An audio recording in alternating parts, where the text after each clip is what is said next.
Everyone has felt or will feel sad at some point in their lives.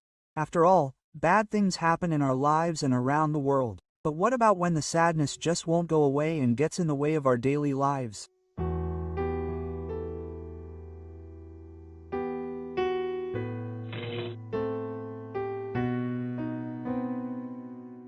Depression is considered one of the most common and disabling mental disorders in the world. More than 350 million people live with depression in their lives. We call major depressive disorder the condition in which a person feels a constant negative mood, a very negative view of themselves, and a loss of interest in things that used to bring them pleasure.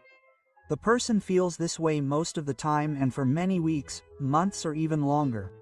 And this is one of the main differences between having depression and feeling sad, which is something more temporary. People with depression think differently than people without depression. It is common for them to have negative and hopeless thoughts that reflect how they see the world around them. These thoughts arise from negative beliefs common among people with depression about themselves, situations, and the future. We have already talked about confirmation bias and motivated reasoning. In the case of people with depression, these biases play an important role, as these people pay more attention and give more importance to information that supports their negative beliefs while ignoring or devaluing the importance of information that contradicts these beliefs. This tends to strengthen the person's negative beliefs over time and make the symptoms more severe. So far, we have focused on the psychological level of analysis of depression. Taking into account the biological level of analysis, we also know that hormones released during situations of great stress can alter the functioning of neurons, especially if these situations occur during certain periods of childhood and for a prolonged period, and this may be related to a greater propensity to develop depression. Research indicates that the hippocampus, a region of the brain involved in memory function, can be damaged by the continuous release of these hormones, and this can even lead to anatomical changes in this region of the brain, which predisposes such people to depression. People with depression can feel so helpless, apathetic,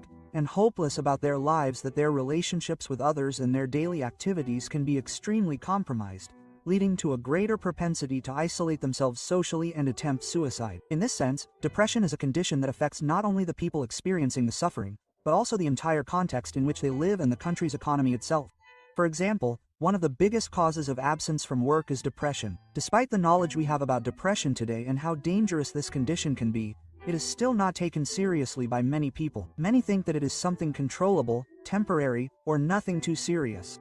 Depression is usually not under the conscious control of the person and can seriously harm their life. Without professional help, it can be extremely difficult to deal with this condition. The prevalence of depression so widespread in the world is no longer explained by the lack of knowledge about the phenomenon or the lack of alternatives for treatment. There are currently several treatments with high levels of effectiveness. This high prevalence seems to be related to widespread and outdated notions about how serious depression can be, as well as the fear that many people still have of seeking professional help.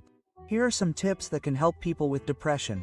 The first tip is to put prejudice aside and seek out a qualified professional who can help you. This can make all the difference. Another tip is to try to purposefully engage in physical and social activities, such as playing sports and meeting up with friends. Regularly engaging in these activities can have several beneficial effects and reduce symptoms. A final tip is to try to pay attention and write down the thoughts that come into your head just before you start to feel bad and during moments of greatest sadness. Becoming aware of these thoughts and images that pass through your head is the first step to being able to question them later and check if they are realistic. Questioning these thoughts can help to relax rigid beliefs and reduce the symptoms of depression. Doing these things is not always easy, and medication may be necessary to reduce symptoms to a level that allows the person to perform these types of activities more easily. Depression can be serious, it can kill, and it can also be treated. If more people knew about this, how many lives could be spared from enormous suffering and even premature death? Like and share the video so that more people know about what depression is.